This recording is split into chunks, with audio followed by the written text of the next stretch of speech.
दोस्तों हम लोग ब्रेन और माइंड के बारे में बात कर रहे थे। उसके बारे में डिस्कशन चल रहा था। तो आइडिया जिस तरह से हम लोग आपस में है ना जनरेट कर रहे हैं, बना रहे हैं, एक समझ बनाने की कोशिश कर रहे हैं कि किस तरह से माइंड और ब्रेन यानी मस्तिष्क और मन के बीच में क्या संबंध है। क्योंकि बहुत कुछ जो आइडिया है, थ्योरी है ना, बहुत सारे फिलोसफिकल है या बच्चे को सिखाने की विधि है, तो हमें बहुत ज़रूरी है समझना ये रिलेशनशिप मोस्टली ब्रेन मस्तिष्क के बीच में और माइंड के बीच में।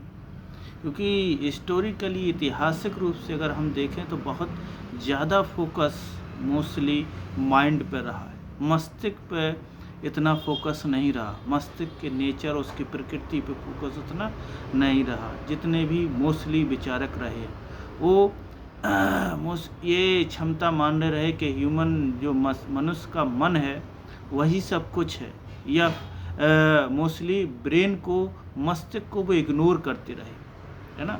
मस्तिष्क और मन के बीच में, मन और मस्तिष्क के बीच में जो संबंध है उसके बीच में किस तरह से रिलेशनशिप है, उनका क्या डायमेंशन है, क्या एक दूसरे को किस तरह से प्रभावित करते हैं, ये अभी तक उतना प्रभावी, उतना उस तरह से ये इग्नोर कह सकते हैं एरिया रहा है। ज़्यादातर फोकस मनुष्य के मन पे ज़्यादा रहा। इसलिए धर्म, दर्शन, इस तरह की फिलॉसफियाँ जो मस्तिष्क के मन पे ज़्यादातर फोकस किए गए हैं। लाओ स्टार्ट करते हैं हम मस्तिष्क के बारे में कि मनुष्य का जो मस्तिष्क है वो विकसित होना कब से शुरू हुआ।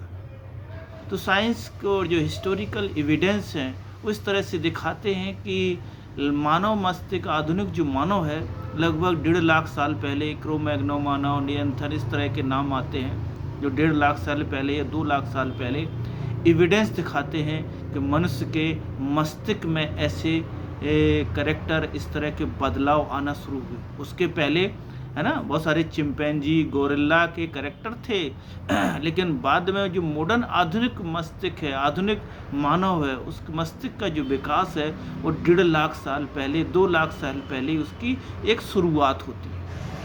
इसलिए और ये दूसरी सच्चाई इसके साथ है कि उसके जो आर्कियोलॉजिकल सर्वे हैं, है ना, बहुत सारे, वो भी एविडेंस दिखाते हैं कि इसके साथ इस समय के पहले बहुत कुछ मनुष्य जो मस्तिष्क अगर विकसित हुआ है उसी हिसाब से उसने चीज़ें भी बनाई हैं, निर्मित की हैं। तो 1.5 लाख साल पहले बहुत ज़्यादा ये कल्चरल या सभ्यता वाली चीज़ें नहीं मिलती, और ये बाद में 1.5 लाख साल बाद में छोटे मोटे बहुत स्मॉल एविडेंस उसके मिलते हैं कि मनुष्य के मस्तिष्क में क्या बदलाव आ रहे थे। ध्यान रखना, मस्तिष्क के जो बदलाव आ रहे हैं उसी हिसाब से वो बाहर की चीज़ों में, बाहर के इन्वायरमेंट के साथ निर्मित करने की कोशिश कर रहा है। जो उसने सामान है, जो वस्तुएं हैं, जो भी चीज़ें निर्मित की हैं, वो 1.5 लाख साल बाद की शुरुआत में आते हैं ना। नाउ एक इम्पॉर्टेंट और हिस्टोरिकल एविडेंस मिलता है कि मनुष्य ने एज ए बोलना, भाषा के रूप में 1.5 लाख साल पहले शुरुआत की। यानी कि कह सकते हैं जो ब्रेन है, जो मस्तिष्क है, उसमें परिवर्तन 1.5 लाख साल पहले एज ए लैंग्वेज के रूप में, भाषा के रूप में परिवर्तन आया। उसके ना जो हम लोग बोलते हैं कॉकलिया है, इस तरह के जो हमारा गला है, इसमें भी परिवर्तन आया, प्लस मस्तिष्क में भी परिवर्तन आया। तब जा कर के 1.5 लाख साल पहले ये परिवर्तन की शुरुआत हुई। और अभी भी उसके साथ हम देख सकते हैं, जैसे फॉर एग्जांपल इसके आज के समय में आपने देखा हो 1.5 साल के बच्चा होने के बाद ही वो बोलना शुरू करता है। तो कहीं ना कहीं 1.5 लाख और 1.5 साल का ये एक कह सकते हैं इस तरह से वो मस्तिष्क है अपनी पुरानी हिस्ट्री दोहराता है। तो 1.5 साल बाद ही बच्चा बोलना शुरू करता है, आवाज़ तो निकालता है। वैसे ही 1.5 लाख साल पहले जो मानव का मस्तिष्क था वो आवाज़ तो निकाल रहा था, लेकिन भाषा के रूप में वो चीज़ें सामने नहीं आ पा रही थी। वो 1.5 लाख साल बाद उसकी शुरुआत हुई। और जो लैंग्वेज है, भाषा का अगर हम इतिहास देखें तो लगभग 40,000 पहले की शुरुआत हुई है। यानी कि भाषा के रूप में मनुष्य ने शुरुआत की है। तो कह सकते हैं मस्तिष्क में जो परिवर्तन है एज ए लैंग्वेज के रूप में, एज ए भाषा के रूप में बहुत बाद में आई। तो मस्तिष्क जो विकसित हुआ है मानव का, वो बहुत पहले इसकी शुरुआत हुई है, लेकिन भाषा के रूप में लास्ट में यानी कि 40,000 साल पहले एविडेंस आते हैं इसके। तो भाषा का जो विकास है, जो डेवलपमेंट है, मोस्टली वो 40,000 पहले की शुरुआत हुई, और धीरे धीरे धीरे कह सकते हैं 4,000 5,000 साल पहले फिर मानव ने लिखना, इस तरह की चीज़ें, या फिर कुछ एविडेंस इस तरह के भाषा के रूप में हमको एविडेंस मिलने शुरू होते हैं, है ना, 1,000 या 10,000 साल पहले। और सबसे ज़्यादा जो जब उसने कागज़ का आविष्कार कर लिया तो वो सारी चीज़ें, भाषाएं इस तरह से एक्सप्रेशन में आने लगी। तो ये जो संबंध है मनुष्य का, एक संबंध है मन का मस्तिष्क के बीच में, तो काफ़ी किस तरह से आपस में इंटरलिंक है, किस तरह से आपस में जुड़े हुए हैं, ये हिस्टोरिकली समझना ज़रूरी है।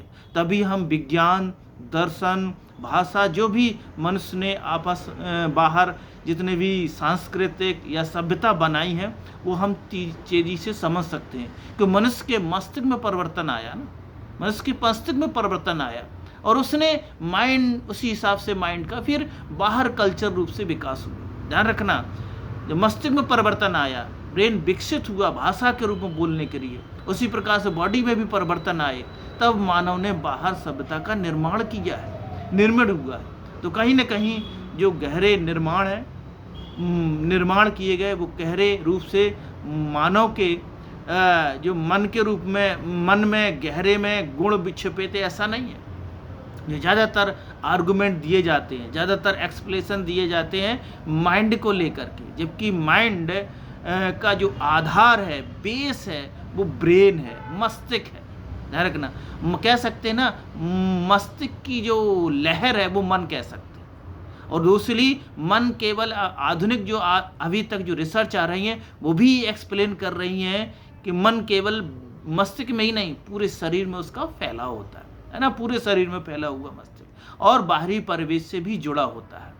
और जिसका जो आधार है, जिसका बेस है, वो मस्तिष्क है। मन का जो आधार, जो बेस बनता है, वो कौन था? मस्तिष्क बनता है। वो मस्तिष्क जैसे जैसे विकसित होता चला गया, वैसे ही बाहरी कल्चर, सांस्कृतिक, टेक्नोलॉजी के रूप में जो भी बाहर हम देख रहे हैं, मनुष्य ने निर्मित किया है, वो इसी बेस पे निर्मित किया है। उसके ब्रेन में परिवर्तन आए, उसके मस्तिष्क में परिवर्तन आए, रखना जिस तरह से उसके चेंज। और ऐतिहासिक रूप से आप देखिए, उसकी क्राइनल कैपेसिटी है ब्रेन की, ये सारे एक्सप्लेनेशन देते हैं। बहुत सारे साइंटिफिक थ्योरियां हैं, एंथ्रोपोलॉजी में भी एक्सप्लेनेशन दिया जाता है। अगर आप एंथ्रोपोलॉजी में जाएं तो वो देखें किस तरह से उसकी क्राइनल कैपेसिटी बिल्डअप हुई, हिस्टोरिकल, किस तरह से उसने एविडेंस, बहुत सारे ऑब्जेक्ट बनाना शुरू किए।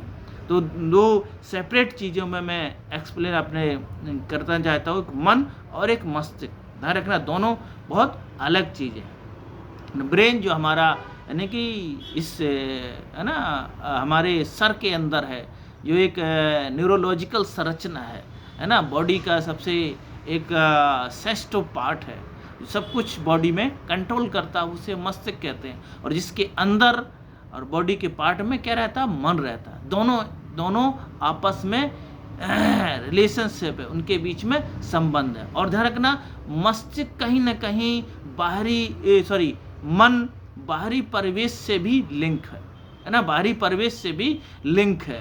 तो मस्तिष्क और बाहरी समाज, इनके बीच की जो कड़ी है वो मन है ना। बाहरी जो पीपुल्स हैं, इन्वायरमेंट है, और मस्तिष्क है, इनके बीच की जो कड़ी बनता है वो मस्तिष्क बनता है ना। बाहरी पीपल से जो रिलेशनशिप, वो सारी चीज़ें हैं, वो मन के रूप में, माइंड के रूप में। ब्रेन उसका क्या है? आधार है। ब्रेन आधार है चीज़ों को। तो इस तरह से हम बहुत सारे कॉन्सेप्ट को, बहुत सारी थ्योरियों को, बहुत सारे जो डेवलपमेंट है, नॉलेज का जो डेवलपमेंट है, बच्चों को प्रशिक्षित करने का जो डेवलपमेंट है, एजुकेशनल जो चीज़ें हैं, ये हमें क्लियर कट पहले समझना बहुत आवश्यक है कि इनके बीच में रिलेशनशिप किस तरह से। क्योंकि ये भी किया जाता है ना कि मन में पहले से आइडिया थे, पहले से गुण थे, वो उभर के आए। मन में थे या मस्तिष्क में थे, है ना। मस्तिष्क जो है बहुत लंबी हिस्ट्री है, उसकी लंबा इतिहास है, बहुत सारी। उसी हिसाब से उसमें कैपेसिटी बिल्डअप होती गई, और बाहरी परिवेश में जो उसका, है ना, मस्तिष्क का रिफ्लेक्शन आया मन के रूप में, है ना, निर्मित किया उसी हिसाब से। तब ये भाषाओं का बाहरी जो निर्माण है, ऑब्जेक्ट का निर्माण, मनुष्य ने शुरुआत की है। तो ये बहुत इम्पोर्टेंट है समझना, मोस्टली मस्तिष्क और मन के बीच में, क्योंकि ज़्यादातर जो नॉलेज है, जो थ्योरीज हैं, बहुत सारी वो मन पे फोकस की गई हैं, है ना। धर्म है, रिलीजन है, बहुत सारी चीज़ें हैं कि हम मनुष्य के मन को बदलेंगे, जबकि उसका बेस जो आधार है मन का वो मस्तिष्क है ना। मन का जो आधार है वो बेस है वो मस्तिष्क है ना। बहुत सारे न्यूरोलॉजिकल जो उसमें हार्मोन है, बहुत सारी चीज़ें हैं, उससे वो प्रभावित होता है, उसी से वो निर्मित होता है। हाँ, मन का मानव मन का जो निर्माण है वो परिवेश के साथ भी लिंक हुआ है, परिवेश के साथ भी लिंक है, बाहरी इन्वायरमेंट के साथ भी वो लिंक होकर के निर्मित होता है। फॉर एग्जाम्पल, जैसे अगर मन में पहले से गुण है तो फिर हिंदी भाषी प्रदेश में, है ना, हिंदी भाषी प्रदेश में कोई इंग्लिश क्यों नहीं सीख लेता, इंग्लिश बोलना क्यों नहीं शुरू कर पाता, क्योंकि वहाँ बाहरी परिवेश में हिंदी ही है, इसलिए मस्तिष्क वो हिंदी वाले टर्म को लर्न करता, सीखता है।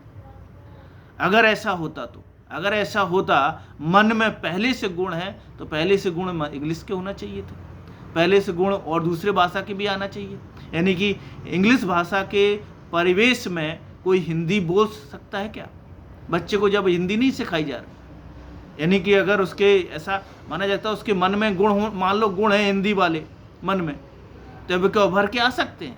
नहीं आ सकते। तो ये जो थ्योरी है, इस तरह के जो सिद्धांत हैं, मनोवैज्ञानिक जो सिद्धांत हैं, इस तरीके पे एक्सप्रेस करते हैं, जो हम मस्तिष्क के बाहर का एनवायरनमेंट दे रहे हैं वही वो सीख सकता है ना, अलग से नहीं।